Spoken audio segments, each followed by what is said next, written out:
Girls from back in the 90s. Hello, hello. How are we? Hey, Raquel. How are you? Good. That's where Natalie Merchant came from, Indigo Girls, right? Who did? Natalie Merchant. Was she from Emily? I think it's Emily and Natalie. I think maybe the two people. I'm not sure exactly. Raquel, do you know the Indigo Girls? No. Sorry, I don't have any input here.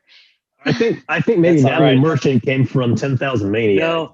No, yeah. Natalie Merchant came from 10,000 Maniacs, and she has a really good solo album. Oh, yeah. I like her solo album a lot. Fantastic. Very, very good.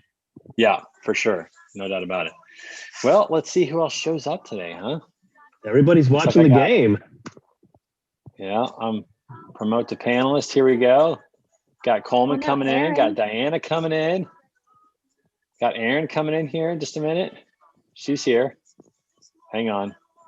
Can't get there we go. Now we got it. What's up, Coleman? Hey, long time no see, you guys. Good to be back. I know, man. How are you? How's that Colorado snow? Tell me you got out there.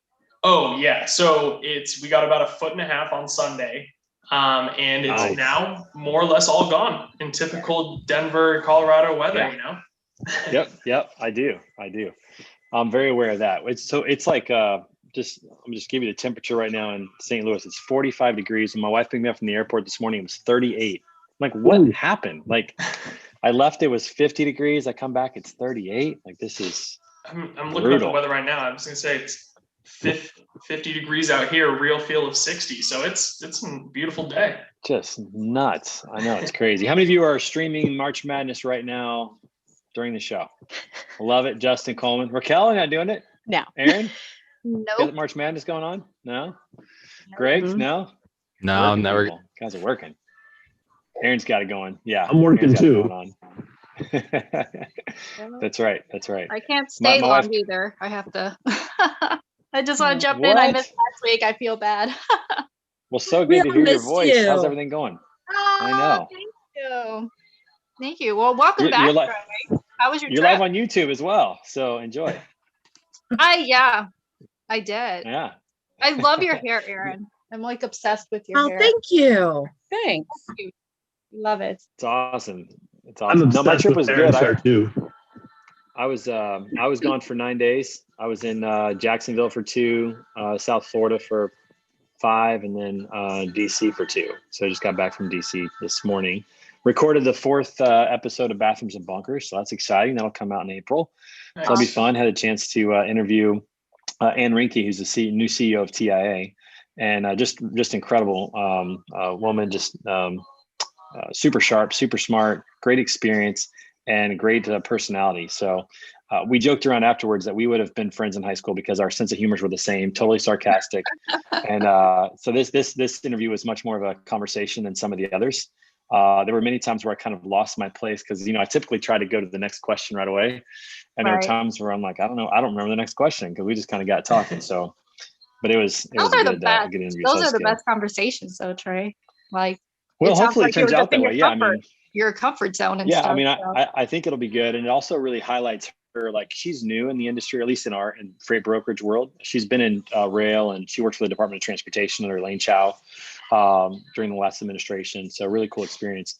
But she's kind of new to the freight brokerage world. And so it was a chance for people to kind of get to know her. And she's the kind of person that you'll see on this episode when we release it, that I would ask her a question and then she would ask me for my thoughts on that question. I'm like, no, wait, I'm interviewing you. Like, there's parts of it where we talk about my RV trip coming up. I'm like, wait a minute, I'm not the one on the spot here. So good old Socratic method, right? Answer a question with a question. Yeah. It was kind of that way, but it's also, I was talking to the people on her team. It is also a mark of her leadership, because that's actually how she treats her team, is that she wants their input. She wants them to, she wants to ask questions of them and get their feedback. And so it was good. Yeah. Awesome. Kyle, what's up, buddy? Haven't seen you in a while. How are you doing? I'm doing good. Yeah, it's been chaos. It's been nonstop recording interviews, nonstop everything. So I'm happy to finally be able to join this thing. I mean, you're probably getting requests for media appearances left and right, I would imagine. No, I don't want media. I don't know why people want to talk to me. I have no idea what I'm talking about. I don't know why people want to talk to me, but you keep showing up to talk, so I guess that's part of it. You're putting yourself out there. So I'm trying to put my people out there. I'm just trying to be nice. I love it. Rhonda, how are you? Are you working out today? Let me unmute myself. No, I'm multitasking. In a car? Though. I'm in like my you might be in Jeep. a car. Yep. Nice. Can you hear me? Nice. I can hear you. Absolutely. Absolutely. It's going well. Are you're not watching the March Madness? Not doing that today? No. It's weird that the first round is on a Friday. Else. Yeah. It just kind of feels weird. Like I'm used to like Thursday, Friday, and kind of weird. But that's all right. Gave us an extra day to get our brackets in.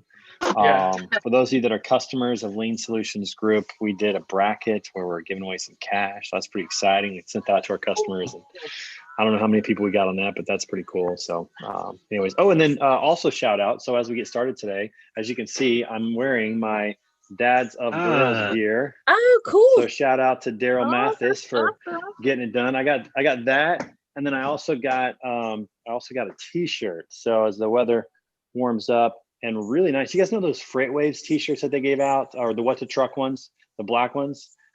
It's like that, which is my favorite. Like it's soft and thin. So that's going to be really nice. It's a great product. Again, make sure you're going to Dads of Girls, the dog apparel company, to be a part of the Dog Pound. So something to consider as well.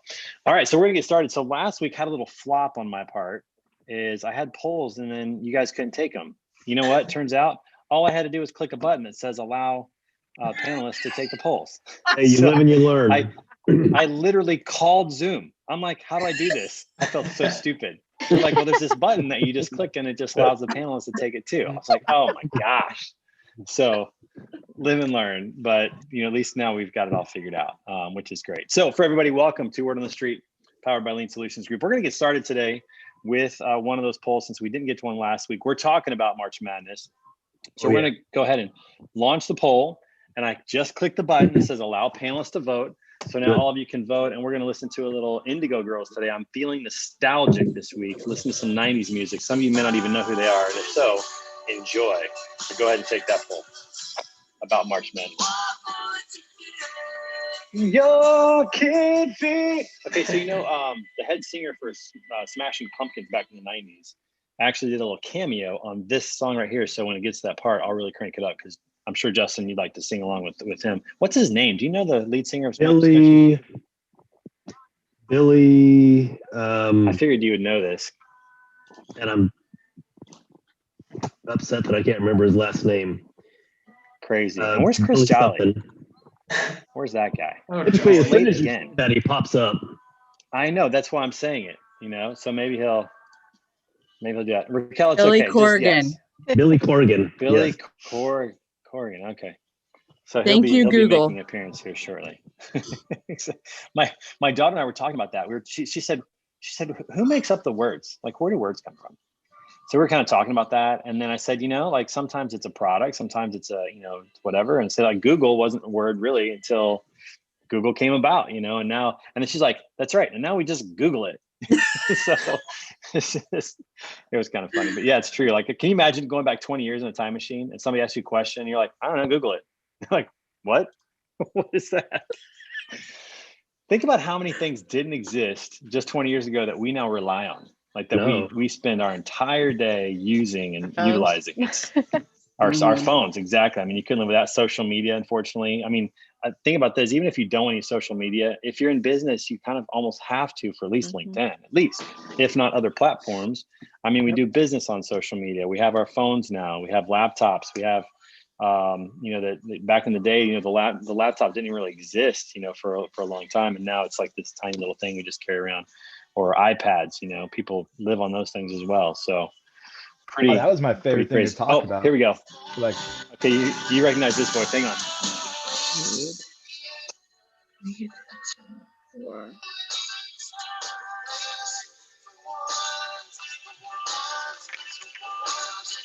don't know if you can recognize that. Pretty good. Or maybe it's REO Speedwagon's lead singer. I don't know. I have a question. Anyways. Yeah, Erin, real quick. For the highest seed to make it to the Final Four, that's the highest number, right? Like not like one. So it's like the lowest of the so the question worst is probably team. it should be What would be the lowest seed to make it actually? Well, I answered it incorrectly. I just put the highest seed. Sorry. Can you guys go change it? I haven't entered the poll. Can you change it? Let me go. Let me see if I can pull that back up. Can you go back and go to the question, change it? Yeah, that was a poorly worded question. I'll take that one. That's on me. Hey, Erin, your hair looks fantastic, woman. I love it. Thank you. That's Rhonda. You're actually late to the game on this one. All right, you're the second one who said that on the call. Oh, but I knew Today. She got it. She sent me before and after. I think Erin has received compliments on every call since she got her hair cut recently. I think so. I don't think there's been one miss since she got her hair done. So kudos to everybody for pointing it out, and Erin, way to clean yourself up. Nice job. All right, Thanks. Let's go ahead and end the poll real quick. Hold on. Hold on a second. I was looking at my poll. Hang on. My bad. It feels like she's got the cute hair now, so she can kind of mandate everything. Oh, yeah, she can just do whatever. And she's also somehow automatically made her way to the middle of my. I know. I noticed that. Listen, Trey, don't knock. You can't knock the hair, okay? That is authority hair, okay? I'm not knocking the hair. The hair looks good. I'm just saying she's getting, compliments every week. Now she's kind of telling me what to do. I mean, I was looking at my poll. I have my poll on my phone. I was looking to see who I picked. Awesome. Okay, are you good? Are you ready? Everybody good? We're good. All right, cool. We're gonna go ahead and end the poll, and we'll talk about it here. So let me go ahead and end that. I'm gonna share it. All right. So should college athletes be paid to play? This is actually something that is just gaining more and more traction. California is actually they passed a law to pay their players. I haven't heard much about that since they did it, or if there's been any kind of counter lawsuits or injunctions or whatever in that regard. But so in terms of the poll, should they be paid, especially in terms like March Madness? And two of you say yes with no limits. I wonder what that would look like. There would be autograph sessions, and they'd be selling stuff. And then two of you say yes, but with limits. I mean, and what are those limits? We'll ask that in a minute. Three of you say no. So I'm purist here going, nope, they're amateur. And then one who says, don't know. Somebody tell me what the limits should be if we get paid. Well, I said no because it said pay to play. I think that they should be able to get paid for their likeness. Absolutely 100%. If they're in a video game and their name's being used, or if they want to go out and sign autographs for an hour, or if some car wash wants to pay them to come and promote their whatever that is, all of that I think should be. Now there's the question of the slippery slope and how it goes to that, but to play, should the college pay them? I don't think so, but should they be able to use their success on the field, the court, wherever to make money? Absolutely. Yeah, but the only ones that are going to be paid. I think many would agree with that. Go ahead, Kyle. The only ones that are going to be paid are the stars. Like, you're not going to pay for the lineman's autograph and stuff. You're not going to pay for like the backup receiver. You're only paying for the stars. That's why it's going to be pay to play. Right. Nobody wants the backup cornerback signature. Right. You're not looking for that. You're not going to get a car wash signature. Like, apologies to all backup cornerbacks out there. No offense taken. No, I think you're right, because other than basketball, it is. It's a popularity thing. Johnny Manziel, people wanted his autograph, and no one else on A&M was getting their autograph. At least not that I'm aware of. But here's why I think about that. So maybe it's not the colleges that paid the players, but the people who are making money here are the NCAA. The rights that they get and the money that they make off of this tournament alone. And not only that, but think about this. It's not just that; it's the sponsors. Now, the sponsors pay for commercials and things like that, but they're raking in a lot of money on the backside, and it's because people are watching the players, right? So should they get paid to play? I mean, they're generating the revenue, the most revenue, the substantial revenue through their playing. And if they're, and it doesn't matter if they're the seventh guy on the floor or not, So that's the question: is if you're going to pay them, I think you do pay them for their playing, because they're providing entertainment, and everybody else is getting paid for this. It's not everybody. The officials are getting paid. The coaches are getting paid. Everyone's getting paid. But a 22-year-old who happens to be enrolled in that school gets zero. Yeah. Like, you're a student. You don't need to get paid. You're not the same student. You aren't the same student at all. Yeah, no. Like you don't have the same experience. They do not have the same experience. You don't go to the same class. They have a tutor. Get to enjoy college. Right. They're on the road. They've got practice all day. If you're in collegiate athletics, it's a full-time job. Mm-hmm. For sure. I mean, and for the schools that I know there are a lot of schools where the student athletes, they don't have to do the homework, but there are a lot of colleges out there where you have to do well in your classes to stay above board. I played at an NAI school. All right, so obviously no TV, nothing like that. We actually made it to the Final Four of the NAI Division II National Championship my freshman year, so we actually did play on TV one game. But so the level that I played at, I was purely a student athlete. Now even in that case, I had practice for 2.5 hours a day. I played 3 games a week. I played 40 games for the season. That's a lot of time, right? Now, those are bus rides. I was a walk-on, so I didn't even get paid for that. I was just doing it for fun, and other players, they did. But the point is this: if you're a scholarship athlete, one, you don't have time because they literally take up your time with weight training, with conditioning, with practice, with travel, with games. I mean, it's a lot. But two, they don't even let you work another job outside of season if you wanted to. If you're a scholarship athlete, you can't even work on the side, valet cars, delivering pizzas. You can't even do that, right? So yeah, they give you a scholarship for tuition, and yeah, they cover your books and they cover your room and board. But then you want to go out on Friday night with the guys, you got your parents have to pay that, and a lot of these kids don't have any money. Right. And they're the ones that are literally generating billions of dollars for the NCAA. I think it's somewhat of a compelling argument. Take COVID alone, right? What were the student athletes? You can't tell me that the student athletes and the students had the same experience. Student athletes had to do very strict protocols. They had to be tested. Students, on the other hand, got to kind of live the life that they wanted to in COVID. They had to live in a bubble. Exactly. Yeah. They were restricted. They couldn't go home. Just all these different things they couldn't do. And yet they can't make any extra money. They literally just get their expenses paid, Right. So I just tend to think that the student athletes decided in the football season and not like so many schools didn't want to play the bowl game. They're like, no, it's not worth it. Why would I bubble some more? I want to go home. I want to see my family. I wasn't allowed to. Or why would I risk injury and I'm not even getting out of this when I've got a draft status coming up, right? I mean, it's no longer just traditional amateur athletics. Although what's interesting is I just watched a documentary about this, about how the scholarship came to be. Back in the day, like in the early 1900s or 1800s, the football teams had no scholarships. They had to literally talk people into coming to their school.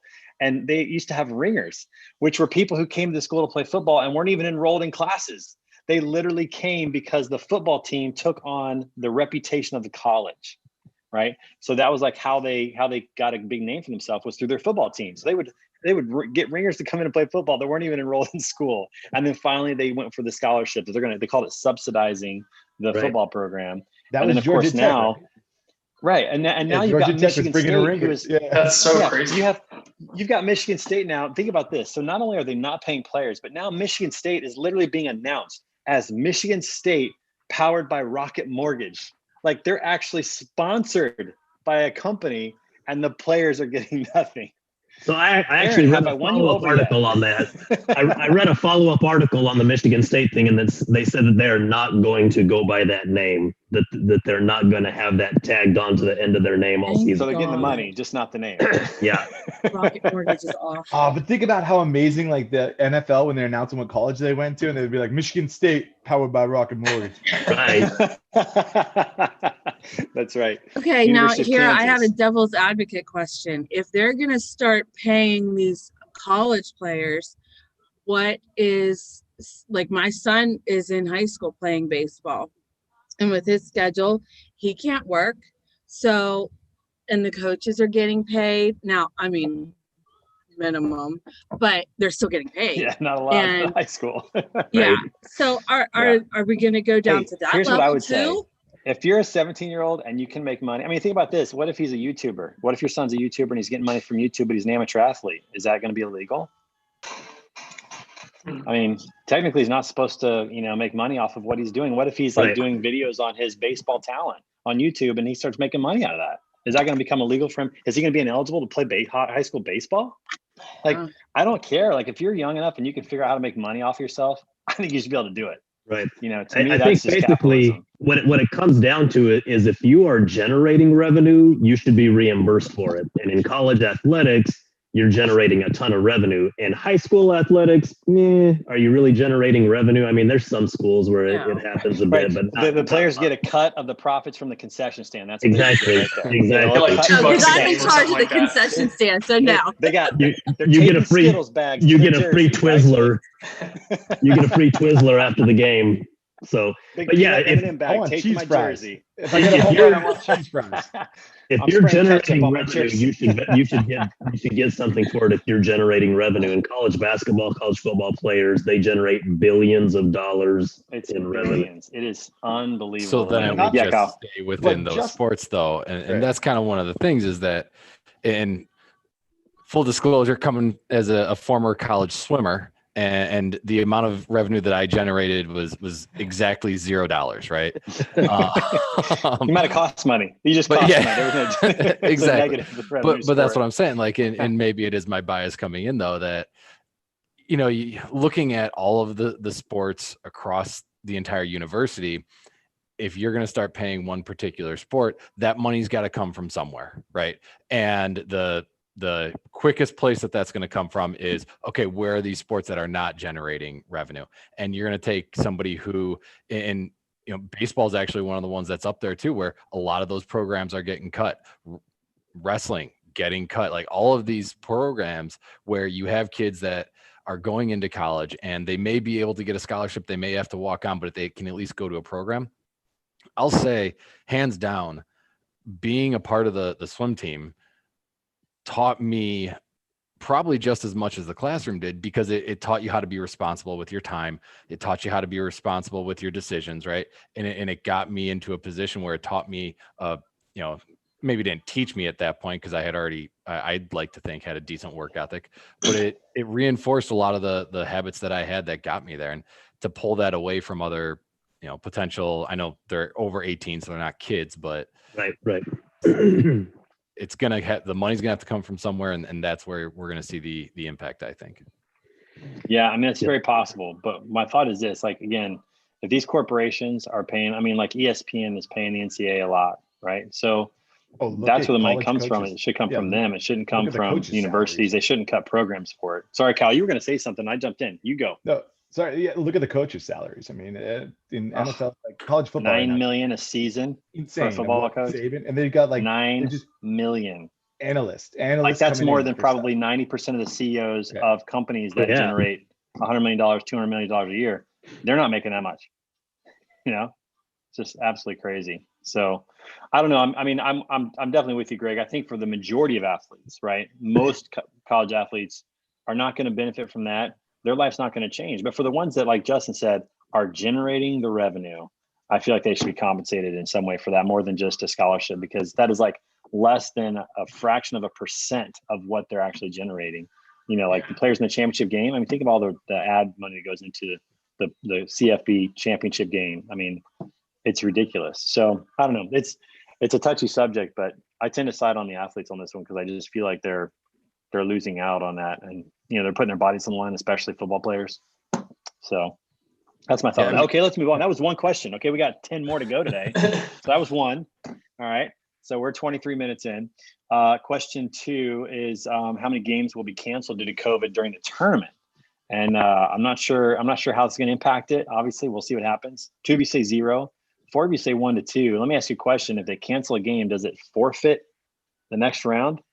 Like if you win, you go to the next round, and then the teams that were supposed to play against you, they get COVID and they cancel a game. Do you just automatically go? Right, it has to. They can't delay the whole tournament days or anything. Is it the one team who has COVID, the other team automatically goes? Maybe like they just get a. Yeah, I don't think they can replay it, right? I mean, they can't wait a week. They got to get it done. That's what they did in the ACC, right? I was leaning towards 0, but with a bunch of college kids running around, even in a bubble, like somebody is bound to mess up at some point along the way. Like I would be shocked if they get 0. I mean, I hope they do. But my wife, we were driving home from the airport this morning. My wife picked me up and we were talking about the bubble, and she's like, "What's the bubble?" I'm like, "The bubble is they can't leave. Like they literally go from the gym to the hotel, to the gym to the hotel, and that's it. They can't leave. They can't go. They can't see their family. They can't see friends, right?" And I'm thinking to myself, this is a 3-week tournament. Like how many kids are going to be able to pull that off?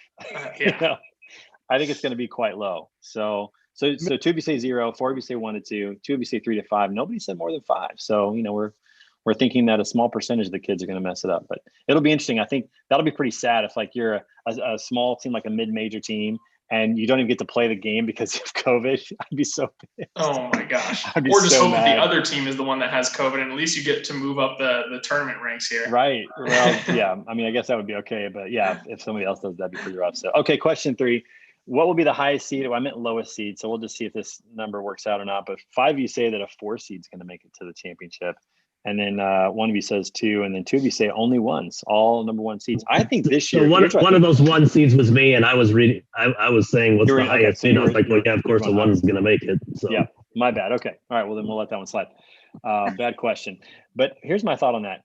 Look at the big schools this year: Duke, Kentucky. Some of those schools, they didn't have the recruiting class they've had in the past, and I think it's because these high school kids are like, I don't want to go play in front of nobody, and I don't want to go to college and be virtual. I actually think that recruiting suffered this year because of COVID, and it actually created more parity. And so I think this year you're going to see more upsets than probably other years. That's my guess, even though I do have Michigan winning it all because I like Juwan Howard. I'd like to see them win. But I actually think there's going to be upsets because of that. Yeah, Big Ten, I guess. There's a lot of lower teams that can make a run, but also to your point, I also think that the top seeded teams are night and day better than some of those other small market teams, which is why I can see it going one of 2 ways, where it's either going to be all number 1 seeds, or you're going to have 1 or 2 kind of lower level market teams going in there. But there's a couple that can make a run, I think. I mean, you think about it, there might have been some schools where they were open, right? So they actually go on campus and they had fans. And as a player, I would rather play in front of people and have a college experience than to be virtual and play in front of nobody. I mean, you watch these games like last week where there were no fans, and you felt like you're watching Summer League, like a scrimmage. Like it just didn't have the same dynamic in any way. And I have a feeling the players feel the same way. Like it's different playing for Duke when you can't play at Cameron Indoor Stadium. Right. I mean, that's part of the reason you go to Duke. Or you're playing there and there's nobody there. Indoor Stadium. Yeah. Right. So I have a feeling that it's going to create more parity this year. We'll see what happens, but I have a feeling I would have chosen 4 or 7 if I was voting today, because I do think that somebody's going to come out of there that's just going to make a run. Mm-hmm. And I don't think it's going to be higher than 7, but I think it'll probably be up to 7. Okay, last question. Will March Madness be back to normal in 2022? 5 of you say 100% yes. 2 yes, but not quite like 2019. And then 1 of you doesn't care. Erin, was that you? No, I do care. Yeah. I love March Madness. All right. Awesome. I hope it's back to normal. Let me just show you this real quick. Let me see if I can pull this up on my phone and you guys can actually see it. So when I got out of the airport today, all right, we have 2 baggage claim terminals at my airport for Southwest. It's a Southwest terminal only. It's not a full, so there's 2 terminals or 2 baggage claim terminals. There were 9 flights that landed at the same time. Okay. And then I happen to be upstairs because that's where you kind of come in and look at how many people are in the airport. Like it was absolutely packed with people all over. Wow. Totally full. My flight was totally full. Like, sorry. Everything else is kind of getting back to normal. So I have a feeling that March Madness is probably going to be back to normal in 2022, I would guess, especially with all the vaccines that are rolling out and most people are taking them. This is definitely one of the tournaments that like having fans is night and day difference. Oh man, not having fans there is not the same. Yeah. I mean, you can feel it, right? When an underdog starts to like win and then the crowd starts to get behind them and you just feel that energy. Like it's just way different than, like again, playing in a gym and the underdog is kind of pulling ahead, but you don't feel that energy. Mm-hmm. I think totally one of the most beautiful things about March Madness is, in some of these games, when you have a 2-15 game or something going like that, some of these 15 seed teams, they have never, ever been in front of a crowd like that. And then you get everybody in that crowd who doesn't care anything about that team, but they want to see a 15 seed beat a 2 seed. And so they start going nuts for these low seeded teams. And that can completely amp somebody up. Like we will never have this opportunity. Exactly. Yeah. You have 90% of the fans there that are cheering on these guys that have never heard it. That can be powerful. It is. It's totally powerful. And you also have the nerves, right? I mean, think about this. If you walk into a stadium and there's 20,000 fans and the most you've played in front is like 4,000, right? You want to see how people respond to that. That's the lights are a little brighter. and you always wonder how people are going to respond to that. So pretty crazy. Well, we're going to take a quick time out. I'm going to give you guys a little update on what's happening in the tournament right now. So we currently have Florida and Virginia Tech, and Florida was up big, but now Virginia Tech is up 33-31. No, Virginia Tech was up big. Starts. Virginia Tech was up big. That's right. And Florida, now Florida's closed it. Thank you. That's why you're on the call. Appreciate it. And then we've got Colgate, 14th seed, up 10 against Arkansas right now. Early in the game, the first half's almost over, but they're up 10. And then you've got Illinois, who is 5 up on Drexel as the first half is about halfway through. So be good to keep an eye on that. How many of you filled out a bracket this year? Did everybody fill out a bracket? No. Yeah. Greg, no bracket? You have sons. What are you doing? What?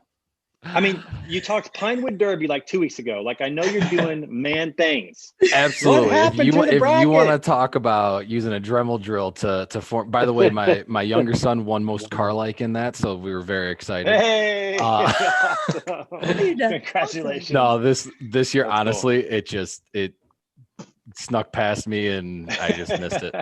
No good reason. You even had an extra day. They give you one more day to fill out your bracket. I have zero excuses. Just missed it. I had my daughter Hannah filled them out, and she has Alabama winning, which is I think a good pick. They're 2 seeds, so they're right there. I think they could pull it off, so that's good. And then my other daughter is kind of like, no, not really. But I know what happens is like a week into it, and we're all talking about it, and she doesn't have a bracket. She gets upset, so I just did an autofill one for her. So she's got a bracket this year, and she'll take full credit if it's good. She'll be like, yeah.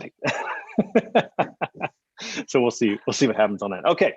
So we're going to transition. So I got my first invite to Clubhouse. How many of you have been on Clubhouse yet? Anyone? Wow. That means you're officially official now, huh? I don't know. I don't know what it means, to be honest with you. I hear kind of, 2 different sides to Clubhouse. Some people think it's great. Other people think it's stupid. We'll kind of see what happens with that. But has anybody else been on Clubhouse yet? Anyone? Rhonda, no Clubhouse yet? No Clubhouse because I have Android. So. Oh, that's right. Can you guys believe this? Android doesn't have Clubhouse. Nope. I know, it's only on iPhone. Discriminate. Isn't that crazy? And Android actually has the bigger market share worldwide. And they don't have it on Android, which is shocking. And I don't know if it's an Android problem. I don't know if they decided or if Clubhouse just chose to only go iPhone. I have no idea what happened. But they recently raised $100 million at a $1 billion valuation. And look at this, most of us haven't even really been on it or used it, which is pretty crazy. So the question today is, we're going to talk a little bit about unicorns and get your thoughts on them as the next tech company. I have not been in a Clubhouse room. I was just invited to potentially be on one of those. And so we'll see what happens with that. But I read a really good article, as you guys are doing this, I read a really good article on Twitter that if I can find the thread, I'll pass it along because it was pretty fascinating about kind of foreshadowing what Clubhouse, will eventually become, and is very interesting. So go ahead and take that. Again, we're listening to a little Indigo Girls today. I'm going to go and put it on my favorite song. This is what I listen to when I take off on an airplane. It has a feel of like, just wait till they sing and then it kind of. As he was taking off, I mean, it's pretty literal. It's pretty good. Yep. Indigo Girls, everybody, check them out from the 90s and early 2000s. Probably my favorite album is Swamp Ophelia, in case you're looking, but also Rites of Passage is pretty good as well. And while you're doing that, I'm going to watch Virginia Tech take it to Florida here. And I'm pretty sure I did not pick Virginia Tech. Ooh, but they're good. They got a shooter that was like lights out at the beginning. Justin, you're right. I had it flipped around. They hit 4 of their first 8 threes, and they were looking sharp. Their ball movement was ridiculous. Like Florida was moving well, and they couldn't keep up with them. My high school coach used to always say the ball travels faster in the air than on the ground. You know how he would show us that? He would, at the beginning of the year, every year he would do this. He would get somebody who's really fast on the team. He'd start them at the inline, and he'd say, I want you to run the inline as fast as you can.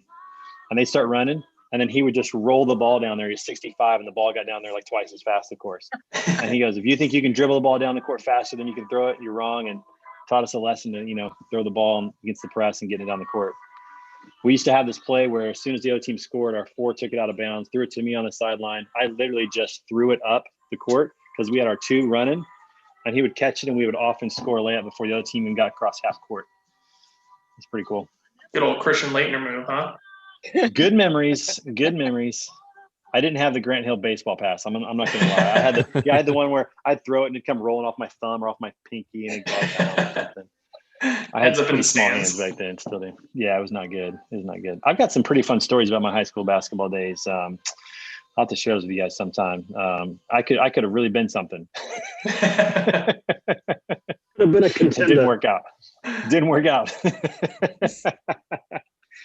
All right, we're gonna go ahead and stop the poll talking about unicorns and see what you guys think about this. So we're going to go ahead and talk. So first, number one, share the results. Have you downloaded the Clubhouse app? As we see, only 2 of you have, and that makes 3 with me, and 5 of you know. How many of you are iPhone? Raise your hand if you're an iPhone. Raise your hand. And then Android, Justin, Greg. Greg, your Android? Android. Yeah. Android. Have you always been Android, or have you gone back and forth? Have you ever had an iPhone? I switched about 3 years ago to Google, to Pixels. Really? And never look back. You like it? I love it. Yeah, I've heard that, but I'm so tied into Apple. I don't know. I can't. Greg, how about you? Have you always been Android? I've always been Android. I've got iPhones for work sometimes, but always for my personal cell phone, Android. Interesting. So you've actually experienced both, and you're still choosing Android. Absolutely. Coleman, you're shaking your head. You're an iPhone guy, right? Oh, well, I have an iPhone, but I want to go back to the good old days of BlackBerry. I want Blackberries again. That was it. Are you being serious? I swear. Yeah. Oh, trust me. The only reason I haven't made a switch is because all of the flack that I would get from group text of just being that one green bar that shows up instead of the blue. And I'm like, all right, I'll hold on for now. You were in that Steve Ballmer camp. You were like, iPhone, this thing doesn't have a keyboard on it. Who's going to use this? You were in that camp, weren't you? Dude, my BlackBerry, I had my BlackBerry, I think, for 4 years, dropped it out of a moving car, and it was fine. You do that with an iPhone, it's done in 30 seconds. Yeah. Wow. Get an OtterBox. So are you choosing it just for the durability of it, or did you actually like the functionality too? Oh, I actually loved it. Granted, this was in high school, so it was when iPhone was still a little bit newer, but I loved that thing. Wow. Okay. All right. Well, fair enough. I never had a BlackBerry. I had the really awful flip phones and the ones where you had to pull the antenna out. You guys had those. Those were fun. Don't miss those days at all. But I got an iPhone in 2009. And I've never had an Android, and I don't know. I've drank the Kool-Aid. I drank the Kool-Aid. I'm that guy. So, anyways, all right. Number one, have you downloaded the Clubhouse app? We talked about that too. If so, have you jumped into a room on the Clubhouse app? No. So look at that. 3 of us have downloaded it, and 3 of us have not been in a room. What does that tell you about the Clubhouse app? Have you ever done that with another app? Have you downloaded it and not even used it? Sorry, Erin, go ahead.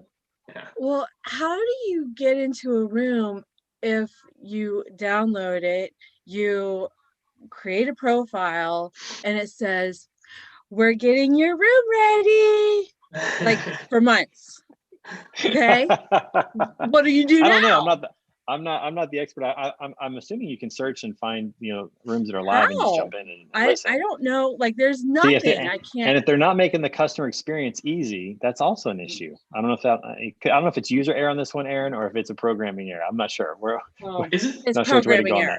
It's definitely programming error. Don't you have to get invited to use it though? I think you do. I think so. Yeah.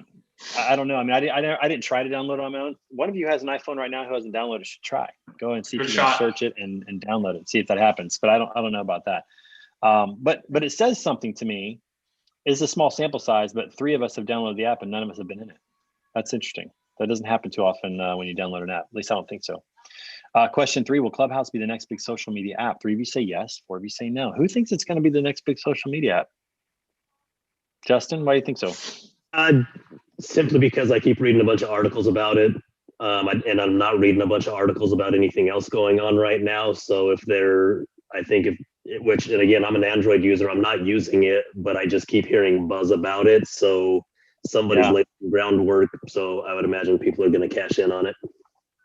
Yeah, I got to find this thread. It was very fascinating to read about it. A guy was basically trying to predict what was going to happen with the app. And I thought it was quite fascinating because it's very different than any other platform, which may be a good thing, but it also may be a detriment if it's not something that actually jives or resonates. Erin, what do you think? Do you think it's going to be the next big platform? I think so, for the same reason. I keep hearing about it and people are saying, "Oh, come on to Clubhouse."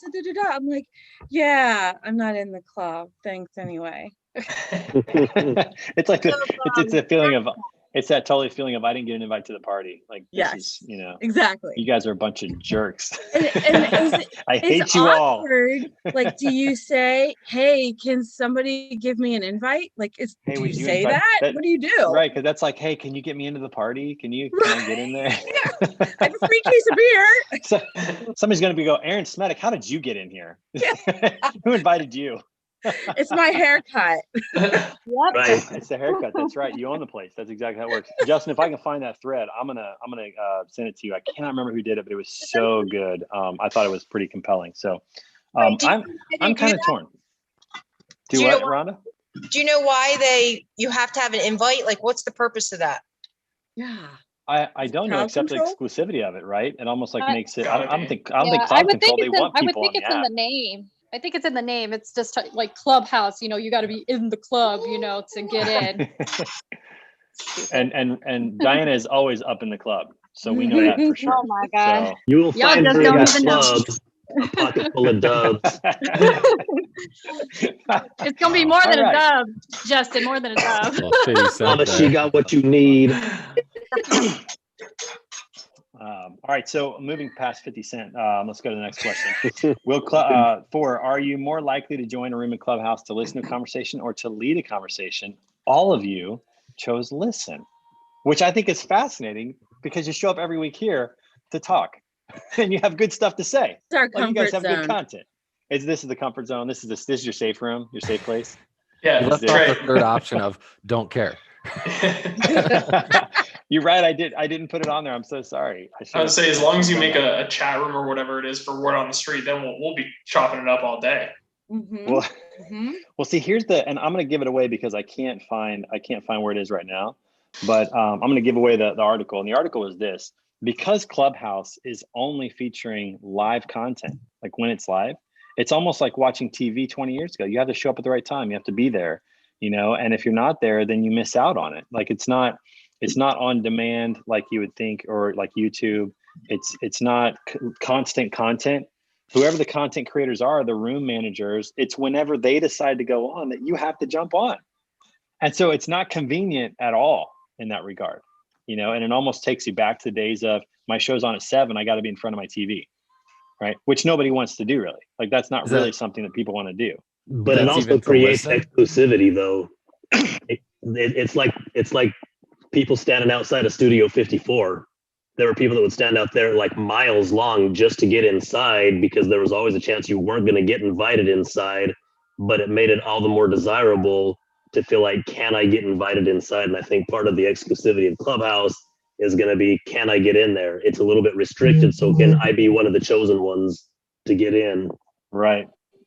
Yeah, I don't know. We'll have to see what happens. But in honor of that, at least, and for our very own Diana, we're going to exit this poll with a little 50 Cent.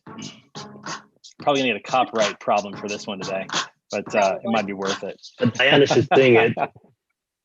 It was a good beat. I do think this was like a really good song, literally for being in a nightclub. So kudos to 50 Cent for putting together a song about that and actually being something that you'd want to play in there. Very good. Okay. All right. We're gonna stop sharing that poll. That's the last poll for today. I wasn't sure if I could get more in or not because I thought we might talk a little more about that. But I want to switch for a minute and talk about two things in transportation. So first of all, as you guys might be aware of, Freightwaves is actually coming out with 2 fall in-person events, and one of them is called F3. If you haven't seen it, I believe it's the Future of Freight Festival, is I think how that goes.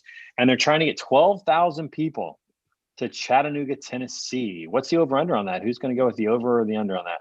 Wow. I'll go over. You're going over 12,000? You think they're going to get more than 12,000 people there? That's all the rooms that.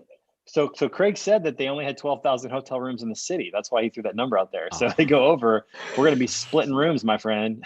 Well, there's a lot of places, right? So you have Atlanta that's 2 hours away. You got Birmingham that's 2 hours away. You got Nashville that's 2 hours away. Knoxville that's an hour and a half away. So you have a lot of places that people come into. Chattanooga is a hot spot for trucking. And I think people just you have a large contingent of people who want to go out and do something social. So, but you think over 12? So how many do you think? What do you think they could get? 15? Mm-hmm. Wow. Where would they have this? University of Chattanooga, Tennessee. Are you University of Tennessee, Chattanooga? Like have it in their field house? I don't know how big the Mox field house is, but there's, convention they centers just rent down out there Lookout Mountain, and just putting people on the side of the mountain, just do a big amphitheater on Lookout Mountain. I mean, what are we talking? What are we doing? I'll be there. I'll be there. Yeah. So you're going to go for sure. I wonder about that, because I think it's actually a good time because people want to get out. Number one.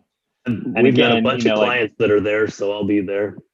Yeah. I mean, I think people are definitely ready to get out, and probably in the fall with the vaccinations, it's probably going to be fine. But I'm just thinking to myself, wow, 12,000. That just seemed like a big number. It's a lot of people. That kind of took me back a little bit, because I think in previous events, the most they've gotten so far is like 2,500, which is still a good crowd. 2,000, 2,500 is a good crowd. And now they're going for 12,000, and maybe they'll get it. And I wouldn't be surprised if they do, but it just felt like a big number when I heard it. Yeah. So fingers crossed that they do, but if they do, it'll be quite the party. It's going to be a Woodstock. It's going to be something we'll be talking about 50 years from now. Do you remember that fall in Chattanooga when we got together?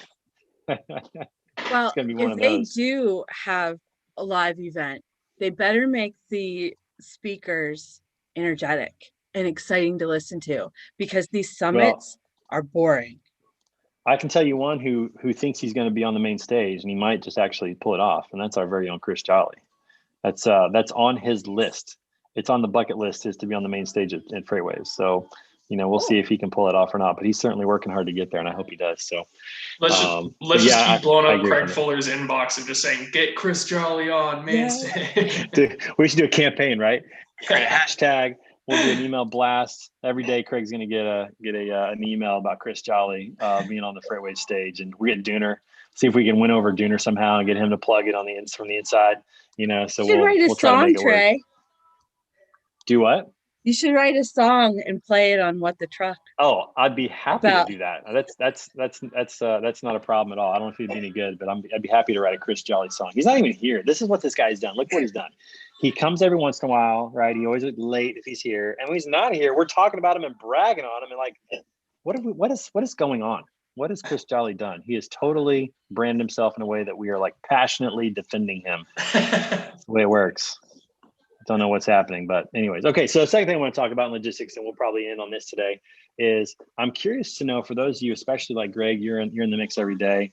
I'm curious to know what's going on with rates, with truckload, in particular to the port situation. I just read that there are some 60 ships total, with I think 25 of them still out in anchor, and 40 of them in the port that are slowly being unloaded, and that some of those ships that are out at sea are 6 months out from being from those containers being unloaded, which to me is like, it's mind like 6 months. Is that right, Greg? What do you know? What do you guys know? Erin, what do you know? Pretty much that. It's the ports are crazy, and I'm sure everybody sees the pictures on LinkedIn or wherever you see them with all the ships in the port. But that's causing me right now, anything on the intermodal side, anything coming in off the boats, anything trying to get onto the intermodal side is damn near impossible. So now all the trucks out in California are just increasing their rates, and understandably so, right? It's supply and demand. So those rates are just inflating. And the interesting thing that I'm seeing is, usually when you see that, you get the reverse though, where, okay, if I get a load going into California, I'm going to pay pennies on the dollar. And just with the constraints all over the country, it's not happening. There are a few pockets here and there where you see the rates dropping and whatnot, but in general, a lot of the usual backhauls you would expect to see, they're not kind of balancing out what those head hauls are.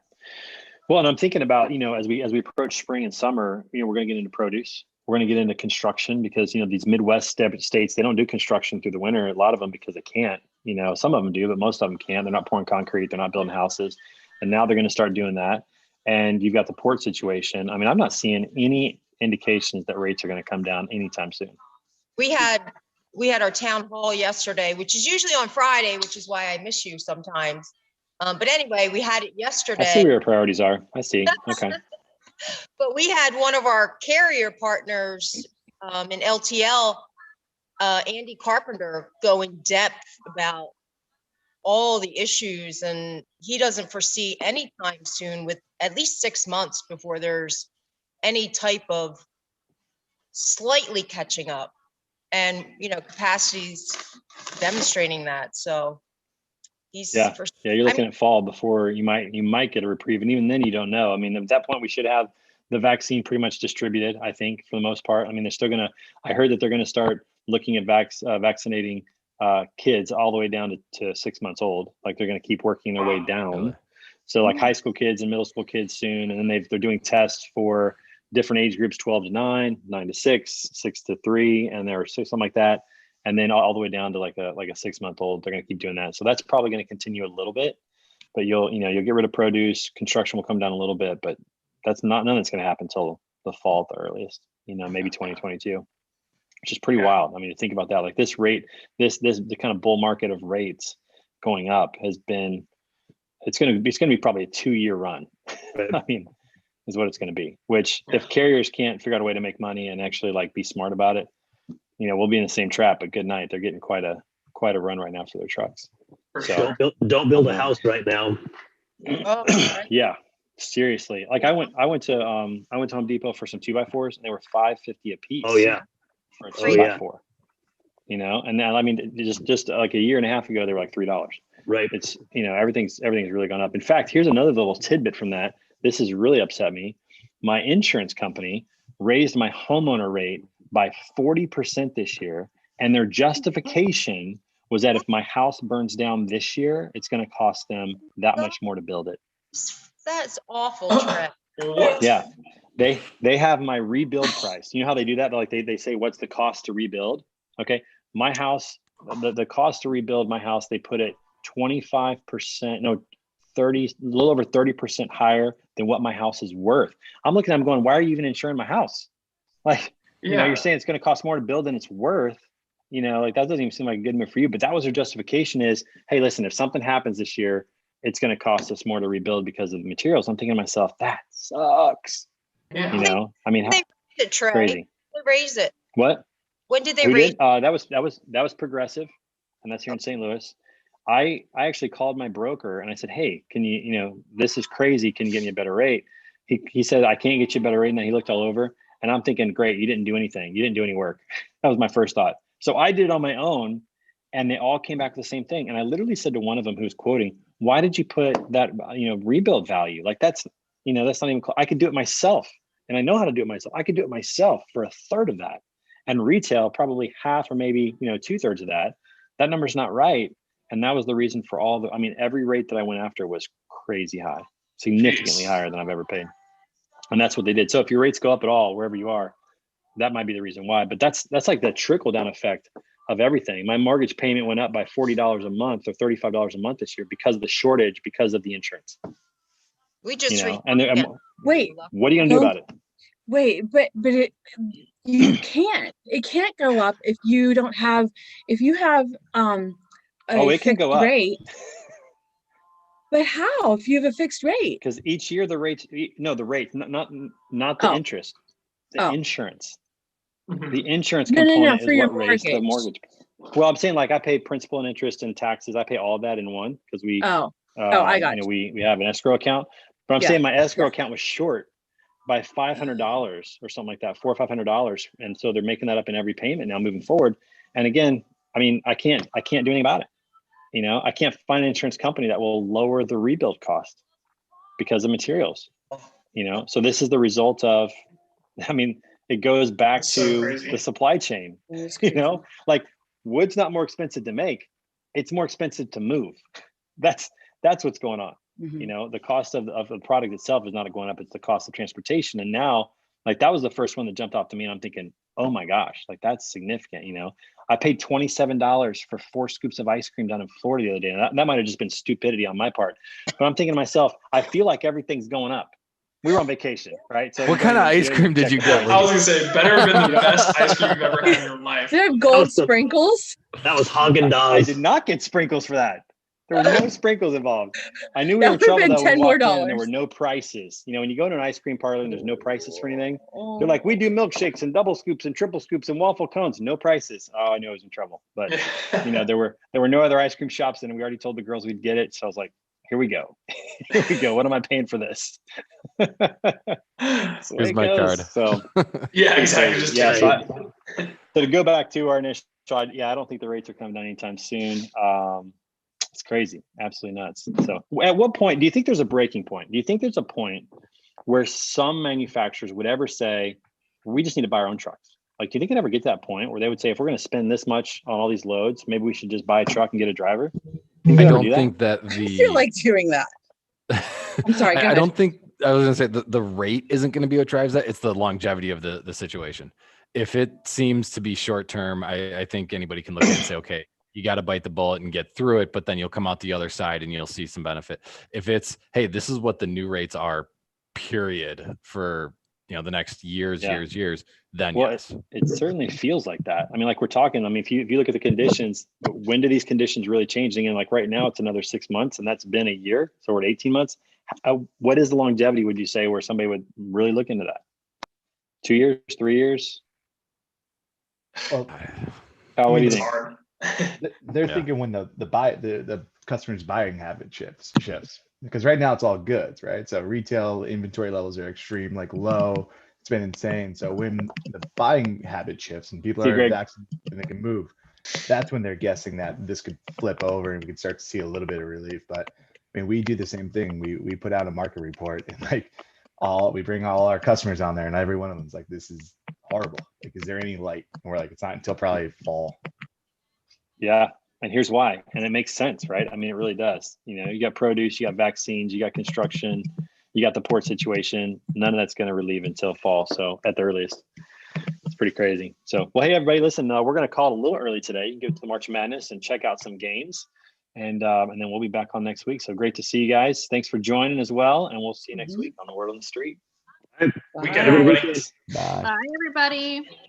See ya. Bye, Diana. Thanks for joining. Bye, Trey. Wait, did Hannah get her package? Oh, she did. And thank you. Yes, I haven't even seen it because I was out of town, but apparently, and she's actually not here. She's at my parents, so she'll get it whenever she gets back from being with Grandma and Grandpa. But thank you. Appreciate it. Oh, yeah, no problem. I just want to make sure it didn't get lost.